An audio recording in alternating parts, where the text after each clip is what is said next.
Hello friends, welcome to Jenny cooks. Friends, இன்றைக்கி பருப்பு இல்லாத இட்லி சாம்பார் எப்படி வைக்கிறதுன்னு பார்க்கலாம். இந்த இட்லி சாம்பார் ரொம்ப அருமையாக இருக்கும். நல்லா இட்லி போட்டுட்டு அதை நிறைய சாம்பார் ஊற்றிட்டு சாப்பிட்டு பாருங்கள். ரொம்ப ரொம்ப ரொம்ப சூப்பராக இருக்குங்க. சொன்னால் தெரியாது, நீங்கள் ட்ரை பண்ணி பாருங்கள். ஃப்ரெண்ட்ஸ், நீங்கள் ஜெனி குக்ஸ் சேனலை ஃபஸ்ட் டைம் பார்க்குறவங்களா இருந்தால் ரெட் கலர் சப்ஸ்கிரைப் பட்டனை கிளிக் பண்ணிக்கோங்க.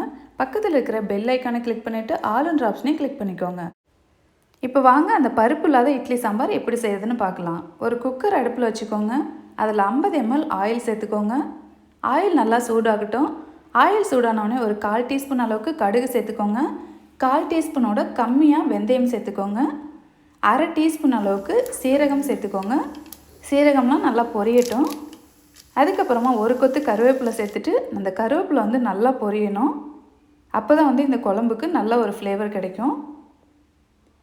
கருவேப்பிலை நல்லா பொரிஞ்சோடனே 2 பெரிய வெங்காயம் நல்லா சின்னதாக மெல்லிஸாக ஸ்லைஸ் பண்ணி வச்சுருக்கேன், அதை சேர்த்துக்கோங்க. கட்டாயம் 2 பெரிய வெங்காயம் சேர்த்துக்கோங்க. இந்த வெங்காயம் நல்லா கோல்டன் ப்ரௌன் ஆகிற வரைக்கும் நல்லா வதக்கி எடுத்துக்கலாம். வெங்காயம் பாருங்கள், இந்த அளவுக்கு வதங்கணும். இப்போ நல்லா வதக்கியாச்சு. கூட 2 பச்சை மிளகாய் நல்லா கீரல் போட்டுட்டு இது கூட சேர்த்துக்கலாம்.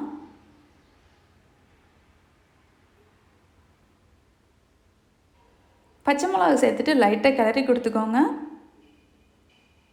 இப்போது இது கூட 2 பெரிய தக்காளி, நல்லா பழுத்த தக்காளியாக நான் சேர்த்துருக்கேன். 2 தக்காளி இருந்தால் போதும். நல்லா பெரிய தக்காளியாக எடுத்துக்கோங்க. இந்த தக்காளி நல்லா சாஃப்டாக வதங்கணும். தக்காளி நல்லா வெந்து கூழ் பதமாக ஆகிற வரைக்கும் நல்லா வதக்கிக்கோங்க.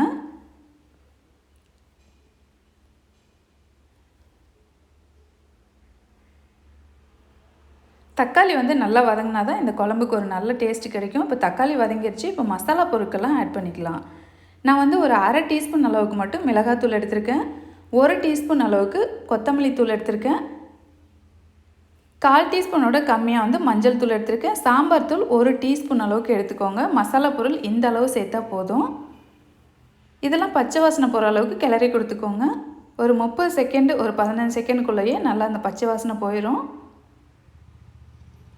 இப்போ கொஞ்சமாக இது கூட பெருங்காயத்தூள் சேர்த்துக்கோங்க. பெருங்காயத்தூளையும் சேர்த்துட்டு கொஞ்சமாக கிளறிடுங்க.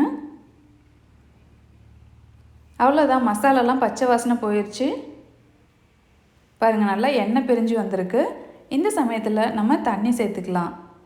தண்ணி நான் ஒரு 2 கப் அளவுக்கு நான் தண்ணி சேர்த்துருக்குறேன். தண்ணி சேர்த்துட்டு இதை நல்லா கொதிக்க விடுங்க. கொதிக்கும்போது அந்த பச்சை மிளகாயில் உள்ள ஃப்ளேவர்லாம் குழம்பு கூட இறங்கும். இப்போ பாருங்கள், நல்லா கொதி வந்துருச்சு. நல்லா கொதி வந்தோடனே இது கூட தேங்காய் நம்ம சேர்த்துக்கலாம். ஒரு 1/4 மூடி அளவுக்கு, அதை விட கம்மியான அளவில் நான் தேங்காய் எடுத்துருக்கிறேன். ஒரு 2 டேபிள் ஸ்பூன் அளவுக்கு பொட்டுக்கடலை சேர்த்துட்டு நல்லா அரைச்சி இது கூட சேர்த்துருக்கேன்.